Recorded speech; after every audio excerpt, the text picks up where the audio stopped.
সেই দিন ছিল গণেশ চতুর্থী, তো যেমন গোপু সোনাদের জন্য কেক বানিয়েছিলাম সেরকম গণেশ সোনার জন্য বা গনু দাদার জন্য কেক বানাবো না, তাই কখনো হয় নাকি?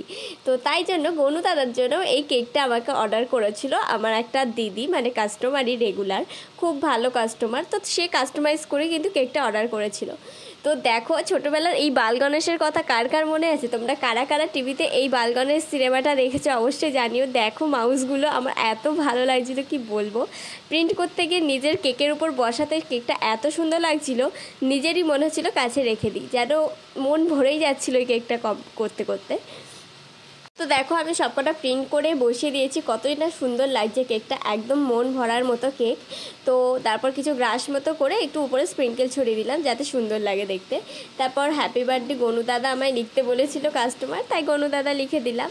আর এই হলো কেকের ফাইনাল লুকটা। তোমরা কিন্তু অবশ্যই জানিও এই কেকটা তোমাদের কেমন লাগলো। আমার এই কেকটা করে খুব ভালো লেগেছে, তোমাদেরও কেমন লাগলো জানিয়ে দিও।